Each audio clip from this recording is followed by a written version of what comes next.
पिछले 24 घंटे में बीएलएफ यानी कि बलूच लिबरेशन फ्रंट, जो कि बीएलए की जोड़ीदार बोलिए, दोस्ती नहीं बहुत अच्छी जोड़ीदार, उसने कई हमले किए पाकिस्तान पर। नाज़रीन इकराम, इस वक्त पाकिस्तान के लिए बहुत से महाज खुले हुए हैं, पाकिस्तान की अफवाज के लिए बहुत से चैलेंजेस हैं और पूरी पाकिस्तानी कौम के लिए ही मुख्तलिफ महाजों पर मुख्तलिफ चैलेंजेस का सामना है।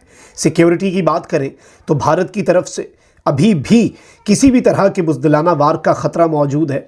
बीएलए और टीटीपी अब ये जिस तरह से एक्टिव होते जा रहे हैं, ये इंतहाई तशवीशनाक है। अब बाज़ाब्ता तौर पर खुली जंग की राह हमवार हो चुकी है। पाकिस्तान की चौकी पर बड़ा हमला हुआ है, हमारे साइड पर बड़ी शहादतों की तलात है और ये बात वाज़ेह है कि पाकिस्तान को एक सीरियस वुल्नरेबिलिटी है, मीनिंगफुल वुल्नरेबिलिटी है, शगाफ है उनके एयर डिफेंस सिस्टम के अंदर। ये ना चीज़ पाकिस्तानी ओरिजिन का मुईद पीरज़ादा यही चीज़ उर्दू में कह दे तो ये काफिर भी है, ये बूदी का यार भी है, ये गद्दार भी है, इसको रॉ ने ख़रीदा भी हुआ है। इसको एक अमेरिकन प्रोफेसर ये सब कुछ कहे तो मुझे पता उसका क्या होगा। इसको फर्स्ट क्लास बिजनेस का टिकट भी मिलेगा, इसको नेशनल डिफेंस यूनिवर्सिटी में बुलाया भी जाएगा, इसके आगे पीछे 10 लोग इसकी खिदमत करने के लिए लड़के लड़कियां लगे हुए होंगे, इसके जूते साफ कर रहे होंगे, इसको sir sir sir sir sir sir करके बुला रहे होंगे, इसके साथ VIP गाड़ियां चल रही होंगी। अमेरिका के बगैर रह ही नहीं सकते, वो तो वेंटिलेटर है हमारा, हम घुटनों पे आ जाएंगे अगर अमेरिका ने कोई कदम उठा लिया। ऐसे भी अगर करेंगे तो फिर कहां से हम बराबरी की सतह पे ताल्लुकात मेंटेन करेंगे? देखें कि beggars can't be choosers, please understand that. हमें अपनी कौम का पेट पालना है, खुदा की कसम खा के कह रहा हूं। सर, पिछले 20 साल से आप पाकिस्तानी कौम को वार्न कर रहे हैं कि इंडिया की तरफ से एक बहुत शदीद जंग पाकिस्तान पे इम्पोज की जाएगी, एक कन्वेंशनल वॉर हमें लड़नी पड़ेगी, और लोग ये कहते थे कि ये 2 न्यूक्लियर आर्म्ड कंट्रीज़ कभी भी कॉन्फ्लिक्ट में नहीं गई, तो ये पॉसिबिलिटी नहीं है, थ्योरी ऑफ डिटरेंस और वो सारा कुछ। फिर हमने ये देखा कि एक्चुअली पहलगाम वाला वाक़या हुआ और बिल्कुल वाज़े नज़र आ रहा था कि इंडिया पाकिस्तान पे हमला करने वाला है। तब भी पाकिस्तान के अंदर हमारे कुछ डिफेंस एनालिस्ट, इवन मेरे साथ ये हुआ था कि एक टॉक शो में मैं था 6 मई को, और एक डिफेंस एनालिस्ट वहाँ पर कह रहे थे इंडिया कभी भी हमला नहीं करेगा पाकिस्तान पर क्योंकि वहाँ पर IPL हो रही है। और फिर जब रात को उनके मिसाइल्स आए तो ये साहब ट्वीट भी कर रहे थे कि मेरे घर के ऊपर से मिसाइल गुजर रहा है। अभी भी जब इंडिया ने 10 मई वाला वाक़या पाकिस्तान ने जवाब दिया, उसके बाद से वाज़े नज़र आ रहा है जियोपॉलिटिकल जो अंडरस्टैंडिंग है रीजन की, जो इंडिया पे प्रेशर है, जो इंटरनेशनल प्रेशर है, जो वेपन इंडस्ट्री का इंडिया पे प्रेशर है कि हमारी रिस्पेक्ट थोड़ी बहुत हमें बचा के रेपुटेशन सैल्वेज करके दे, मोदी के ऊपर जो प्रेशर है, जो BJP के अंदर एक सिविल वॉर हो रही है, वाज़े नज़र आ रहा है कि इंडिया एक और मिस एडवेंचर करेगा। लेकिन पाकिस्तान में अभी भी कुछ डिफेंस एनालिस्ट और जो so called international relation expert हैं वो कहते हैं इंडिया हमला नहीं करेगा, या करेगा भी तो अगले 4-5 साल बाद करेगा। How do you see it? जब आप एक फैशिस्ट आइडियोलॉजी की बात करते हैं तो उस वक्त कोल्ड कैलकुलेटेड लॉजिक नहीं काम कर रही होती। आपने उसको हिस्टोरिकल कॉन्टेक्स्ट में, उसको रिलीजियस कॉन्टेक्स्ट में देखना होता है। आपने ये देखना होता है कि आप एक बावले कुत्ते से डील कर रहे हैं, जो आपकी कोई लॉजिक और कोई आर्गुमेंट उस पर साबित नहीं होती। वो पागल है, वो इनसेन है, वो एक म्यूचुअली अश्योर्ड डिस्ट्रक्शन के ऊपर काम करेगा सिर्फ इसलिए कि उसको एक डॉगमेटिक आइडियोलॉजी है कि अखंड भारत बनाना है। मैंने पागलपन का एक उसके ऊपर एक बावले कुत्ते की तरह वो मुंह से झाग निकालता हुआ एक फैशिस्ट आइडियोलॉजी रखने वाला मोदी है और मोहन भागवत है, जिनके 1000 साल के बाद जिनको ये मौका मिला है। 1500 साल से तो 1000-1500 साल से तो मुसलमानों से मार खा खा के ये जलील होते रहे। फिर मुसलमान भी गए तो अंग्रेज़ आ गए, अंग्रेज़ों के बाद पहली मर्तबा हिंदुओं की हुकूमत आई, और हिंदुओं में भी BJP की हुकूमत पिछले 20 साल 25 साल में पहली दफ़ा आई है। 2007 और 8 में आपको याद होगा कि मैंने टेलीविज़न पर हिंदू ज़ायनिज़्म की टर्म इस्तेमाल की थी। हिंदू ज़ायनिस्ट वो एक नई टर्म थी, दुनिया में उससे पहले इस्तेमाल नहीं होती थी, लोगों ने बहुत मजाक उड़ाया। 2008 में मैंने कहा था कि BJP RSS और मोदी जो है वो पावर में आ रही है, कम से कम उस मोदी के पावर में आने से 5-6 साल पहले। And people were very shocked and surprised again at that time कि आप क्या बात कर रहे हैं। 2014 के बाद अब फिर पूरी दुनिया ने देखा कि ये मोदी और RSS और अखंड भारत और ये हिंदू राष्ट्र बनाने की इनकी आइडियोलॉजी, अब ये सारे बावले कुत्ते आ गए।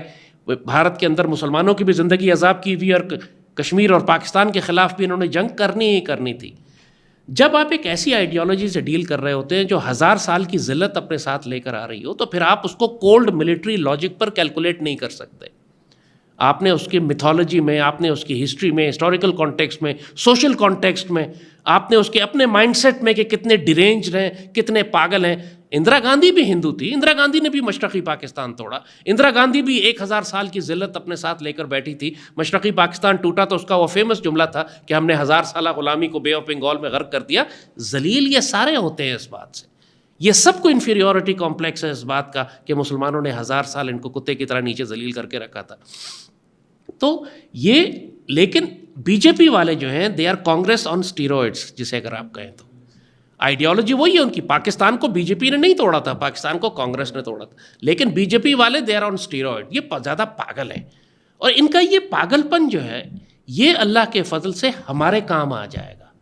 हमारे काम इसलिए आ जाएगा कि जैसे हमने कहा ना कि हम मुसलमान कौम और ख़ास तौर पर पाकिस्तानी कौम जो है वो कभी भी तैयारी नहीं करते जब तक तूफ़ान सर पे ना आ जाए, जब तक गोले और रॉकेट्स और मिसाइल्स और ड्रोन्स हमारे शहरों में ना गिरना शुरू हो जाए, उस वक्त तक ये उठते नहीं हैं, यकीन नहीं करते कि हाँ आप दुरुस्त कह रहे थे।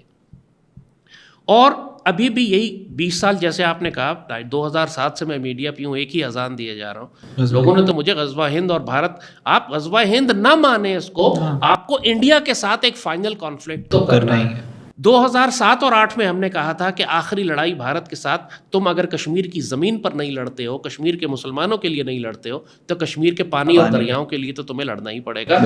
इंडिया के पास कैपेसिटी नहीं थी कि वो हमारे दरिया रोक सके, इसलिए उसने इंडस वाटर ट्रीटी को चलने दिया था।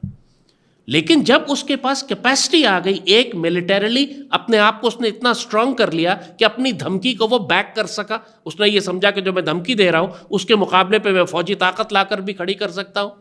और दूसरा, उसने इंफ्रास्ट्रक्चर इतना बिल्ड कर लिया कि वो हमारे दरियाओं का पानी वाकई रोकने के काबिल हो गया, जो पिछले 60 साल से वो इस काबिल नहीं था।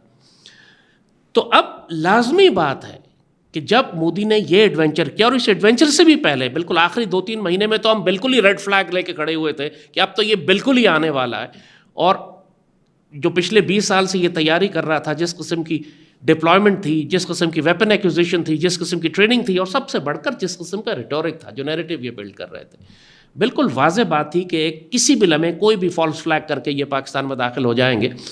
और अल्हम्दुलिल्लाह एग्जैक्टली इवेंट्स वैसे ही अनफोल्ड हुए जैसे हम एनालिसिस करके कौम को समझाने की कोशिश कर रहे थे। नमस्कार दोस्तों, स्वागत है आप लोग का हिंदुस्तान स्पेशल के एक और नए वीडियो में। दोस्तों, एक बहुत बड़ी खबर आ रही है, और खबर यह है कि BLA और TTP ने मिलकर पाकिस्तानी आर्मी के ऊपर एक बहुत बड़ा एक्शन किया है।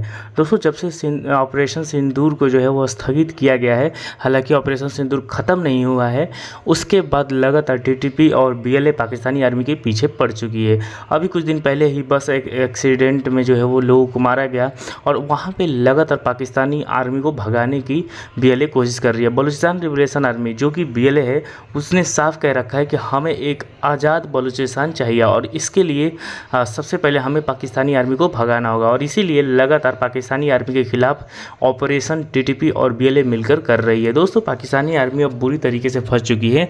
चाहे TV चैनल पर आज भी अगर आप देखें तो वो अपनी आर्मी की इतनी बड़ी बड़ी बातें करते हैं, जैसे लगता है कि ये दुनिया की नंबर 1 फौज है। लेकिन जिस तरीके से इनके डिफेंस सिस्टम को अगर देखा जाए, हमारा ब्रह्मोस जो है वो पाकिस्तान में जाकर 9 जगहों पर हमला करता है, और इनका डिफेंस सिस्टम कुछ नहीं कर पाता है। लेकिन फिर भी ये इस प्रकार से झूठ बोलते हैं कि आपको सुन के जो है वो हंसी आएगी कि झूठ भी कोई बोलना सीखे तो वो पाकिस्तानियों से सीखे। ये आतंकवाद का तो क्या काम करते ही हैं, झूठ भी इतने सफाई से बोलते हैं कि दुनिया जो है वो कहीं ना कहीं धीरे धीरे मानने भी लगती है। क्योंकि अगर आप पाकिस्तान की रियलिटी देखें तो पाकिस्तान की रियलिटी, पाकिस्तानी आर्मी की रियलिटी क्या है, ये तो पूरी दुनिया ने देखा। और कैसे भारत की आर्मी ने पाकिस्तानी आर्मी को मुंहतोड़ जवाब दिया और कार्रवाई करके ये बता दिया कि हम भारत में बैठे पाकिस्तान के हर शहर को टारगेट कर सकते हैं, और पाकिस्तान का डिफेंस सिस्टम जो कि चाइना से लिया गया है वो इसका कुछ भी नहीं बिगाड़ पाएगा। और इसी वजह से चाइना भी पाकिस्तान से बहुत ज़्यादा नाराज़ भी रहता है। तो दोस्तों, बस आज के लिए इतना ही। वीडियो को लाइक और चैनल हिंदुस्तानी स्पेशल को सब्सक्राइब कर लें, क्योंकि हम आपके लिए इंटरेस्टिंग वीडियो लाते रहते हैं। मिलेंगे न्यू वीडियो के साथ, तब तक देखते रहिए हिंदुस्तानी स्पेशल।